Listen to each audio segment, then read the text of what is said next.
Morning dear students. आज हम microbes in human welfare chapter के अंतर्गत microbes in production of biogas, microbes use as bio fertiliser and microbes use as bio control agent, in 3 topic पर चर्चा करने जा रहे हैं। तो सबसे पहले microbes in production of biogas की बात करते हैं। Biogas is a mixture of gas mainly content methane. Methane के साथ इसमें कार्बन डाइऑक्साइड और हाइड्रोजन सल्फाइड भी पाए जाते हैं। कुछ बैक्टीरिया हैं जो कि सेलुलोजिक मटेरियल को बायोगैस में कन्वर्ट करने की क्षमता रखते हैं। ये बैक्टीरिया मीथेनोजन बैक्टीरिया कहलाते हैं और प्रायः जो कैटल एनिमल हैं, गाय भैंस बकरी, जुगाली करने वाले जानवर, उनके स्टमक में 4 पार्ट होते हैं। इनमें से जो पहला पार्ट है उसे ओमेसम कहते हैं, दूसरा पार्ट जो है एबोमेसम कहलाता है, तीसरा पार्ट रूमेन कहलाता है और चौथा रेटिकुलम कहलाता है। So these bacteria are present in the rumen of kettles.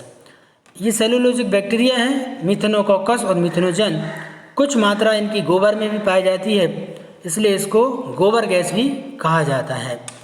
और इसमें ये जो गोबर गैस है, जनरली जो किसान हैं और जो गांव के लोग पशुपालन भी करते हैं खेती के साथ साथ, तो उनको एक ईंधन के रूप में और एक लाइटिंग सोर्स के रूप में बायोगैस एक उत्तम उपाय हो सकता है। बायोगैस प्लांट एक छोटा सा यूनिट रहता है जिसमें भारतीय एग्रीकल्चर रिसर्च इंस्टीट्यूट दिल्ली और khadi and village industry commission, khadi और ग्रामीण उद्योग आयोग KVIC के सहयोग से बहुत अधिक सब्सिडी दी जाती है भारत सरकार के द्वारा और हर घर में ये बायोगैस प्लांट स्थापित किए जा सकते हैं। इसके अंतर्गत एक गैस होल्डर होता है जिसमें कि गैस भरी रहती है। जब इसमें गैस भरी रहती है तो ये ऊपर की ओर आ जाता है और जब ये गैस धीरे धीरे हम यूज़ कर लेते हैं, खाली हो जाती है, तो ये नीचे की ओर आ जाता है। ये मिक्सिंग टैंक है। इस मिक्सिंग टैंक में काऊ डंग और वाटर, पानी को गोबर के साथ मिला के इनपुट पाइप में इनलेट कर दिया जाता है। यहाँ पर ये डाइजेस्टर है। इस डाइजेस्टर टैंक में मीथेनोजन बैक्टीरिया रहते हैं जो कि गैस बनाने का काम करते हैं। जब ये गैस बन जाती है, डोम ऊपर की ओर आना शुरू कर देता है। ठीक है, इस गैस का उपयोग विभिन्न प्रकार के सोर्स में भोजन बनाने में, गैस स्टोव में किया जा सकता है। बाकी बची हुई जो स्लरी है आउटलेट पाइप के द्वारा, ये एक जैविक खाद के रूप में, बायो फर्टिलाइजर के रूप में इसका उपयोग खेतों में खाद के रूप में किया जा सकता है। सो इस तरह से हम कह सकते हैं कि बायोगैस जो है वो बहुत अच्छा सोर्स है, प्रदूषण रहित होता है, चोर इसको चुरा नहीं सकते। और साथ में जो ईंधन के रूप में गैस की टंकी खरीदने में जो बहुत सारा पैसा और यूरिया और DAP खरीदने में जो बहुत सारा पैसा किसानों का जाता है, उसकी लागत को भी कम किया जा सकता है। बायोगैस प्लांट में फ्लोटिंग कवर है, जैसा कि आपको दिखाई दे रहा है डायग्राम में, placed over the slurry which keep on rising as the gas introduce the tank due to the microbial activity। Biogas plant में आउटलेट पाइप है जिसके माध्यम से ये पूरा का पूरा ओवर हेड टैंक जो है, जिसमें आउटलेट रहता है, स्लरी जो पचा हुआ गोबर है या कह सकते हैं जो गोबर खाद है, वहाँ पर यूज किया जाता है। ये जो गोबर गैस है इसका उपयोग कुकिंग और लाइटनिंग में किया जा सकता है। यहाँ तक बायो कंट्रोल एजेंट के रूप में बात करें तो लेडी बर्ड, आप ध्यान रखिए, लेडी बर्ड एफिड्स को कंट्रोल करती है। बहुत सारे एफिड्स, मॉथ जो हैं वो पौधों में रिंग कटर का काम करते हैं, गर्डल बीटल की तरह काम करती हैं, जो पौधे की स्टेम को काट देते हैं, जिससे कि ऊपर की ओर पानी और मिनरल सप्लाई बंद हो जाती है और पौधे की पत्तियाँ मुरझाकर मर जाती हैं। उनको कंट्रोल करने में लेडी बर्ड का उपयोग किया जाता है बहुत अधिक। ये नेचुरल कंट्रोल है, बायो कंट्रोल एजेंट है, किसी प्रकार का उनमें कोई हार्मफुल इफेक्ट नहीं होता। दूसरे ड्रैगन फ्लाई जो आसमान में उड़ती रहती हैं, ये harmful insect that is called mosquito को कंट्रोल करती हैं, जिससे मलेरिया को फैलने से रोका जा सकता है। तीसरा है ट्राइकोडर्मा, फंगी है। ये रूट सिस्टम को प्लांट पैथोजन से कंट्रोल करने का काम करता है। बैक्यूलोवायरस ये परीक्षा में बार बार पूछा गया है, न्यूक्लियो पॉलीहेड्रोवायरस भी कहते हैं। Attack insect and other arthropod, बहुत सारे इंसेक्ट को ख़त्म करने में बैक्यूलोवायरस, जो न्यूक्लियो पॉलीहेड्रोवायरस भी कहलाता है, इसका जीनस इसमें काम आता है। और बैसिलस थ्रुगोनेंसिस, जनरली इसको BT कॉटन भी कहा जाता है, to control wide range of insect. बहुत सारे इंसेक्ट को किल करने में BT का विशेष योगदान है। यहाँ डायग्राम में देखिए, जो बीटी क्रॉप्स रहती हैं उनमें insect feeding on virus contaminated foliage, insect जैसे इसको हमने बीटी से इसको, ये बीटी कॉटन है, जैसे इंसेक्ट उसको खाता है।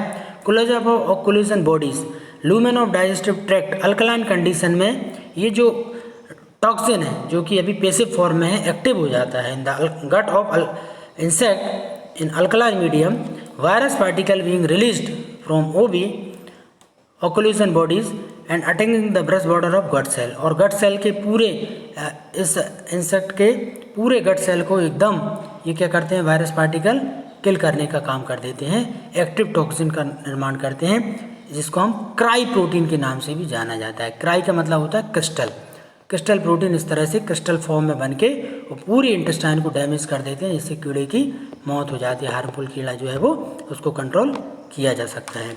बायो फर्टिलाइज़र की बात करें तो बायो फर्टिलाइजर्स केमिकल फर्टिलाइजर्स का बहुत अच्छा एक रिप्लेसमेंट है।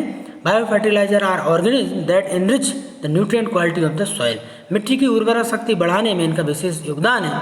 इनमें जनरली बैक्टीरिया हैं, कुछ फंगी हैं और कुछ साइनोबैक्टीरिया भी हैं। सिम्बायोटिक रूप से रहने वाले जो कि पौधों में सहजीवी रूप से रहते हैं, डाइकोट प्लांट या लेगुमिनस प्लांट की रूट नोड्यूल्स में राइजोबियम नाम के बैक्टीरिया सिम्बायोटिक तरीके से रहते हैं। राइजोबियम वातावरण की नाइट्रोजन को फिक्स करके दाल वाली फसलों को प्रदान करते हैं, बदले में दाल वाली फसलें इनको अपने रूट नोड्यूल में जगह देती हैं, उनको लॉजिंग और बोर्डिंग उपलब्ध होती है। फ्री लिविंग बैक्टीरिया की जहाँ तक बात करें यदि उदाहरण आता है तो आप एजोटोबैक्टर और एजोस्पाइरेलम, ये किसी भी ज़रूरत नहीं इनको कि लेगुमिनस प्लांट में ही हों, ये फ्री लिविंग रहते हैं। ये जनरली सभी प्रकार के पौधों को नाइट्रोजन की पूर्ति कर सकते हैं। कंसेप्ट ऑफ बायो फर्टिलाइजर्स की हम बात करें तो राइजोबियम, ये राइजोबियम के डायग्राम आपको दिखाई दे रहे हैं। एजोटोबैक्टर फ्री लिविंग है, राइजोबियम सिम्बायोटिक है। पॉलीसल्फर बैक्टीरिया इस तरह से दिखाई देते हैं। और ब्लू ग्रीन एल्गी जो कि जनरली चावल के खेतों में, पैडी फील्ड्स में ये नाइट्रोजन फिक्सिंग में काम आते हैं। एजोस्पाइरेलम की बात करें और माइकोराइजा, माइकोराइजा भी रूट नोड्यूल्स के साथ ये जुड़कर बहुत से हायर प्लांट्स के साथ माइकोराइजा एक एसोसिएशन बनाते हैं और इस तरह से ये रूट्स ऑफ हायर प्लांट्स के साथ मिलकर एक सिम्बायोटिक लाइफ जीते हैं। फंगी की जहाँ तक बात करें, mycorrhiza with root system of genus Glomus, ये परीक्षा में बार बार पूछा गया है, नीट में भी और वार्षिक परीक्षा में भी। तो ग्लोमस के रहते हैं और ये मिट्टी से फास्फोरस और वाटर एब्जॉर्ब करते हैं और प्लांट ग्रोथ में मदद करते हैं। इस तरह से ये फंगस जिनका कि ग्लोमस जीनस है, फास्फोरस और पानी को एब्जॉर्ब करने का काम करते हैं। साइनोबैक्टीरिया की बात करें तो सिम्बायोसिस तरीके से एजोला और एनाबिना, ये पैडी फील्ड्स की बात की जाती है। आपसे जब भी क्वेश्चन पूछा जाएगा तो पूछा जाएगा कि भाई पैडी फील्ड के अंदर किस तरह के सिम्बायोटिक बैक्टीरिया रहते हैं, आपका आंसर रहेगा Anabaena and azolla. Nostoc, Oscillatoria और ब्लू ग्रीन ये फ्री लिविंग रहते हैं और सिम्बायोटिक कौन कौन है, एजोला, एनाबिना। फ्री लिविंग है नॉस्टॉक, ऑसिलेटोरिया और ब्लू ग्रीन एल्गी, इनका हमको ध्यान में रखना है। ये कुछ एग्जाम्पल हैं जो कि मिट्टी की उर्वरा शक्ति बढ़ाने वाले बैक्टीरिया हैं। ऑसिलेटोरिया है, ग्लोट्रिकिया है, मैरीपोडिया है, ग्लूकोकार्पस है, कॉर्कोकार्पस है और टोलिफोथ्रिक्स। इसके बाद हम बात करेंगे, ठीक है, इसके बाद हम बात करेंगे कि माइक्रोब्स का और कहाँ योगदान हो सकता है नेक्स्ट क्लास में। तब तक के लिए थैंक यू वेरी मच।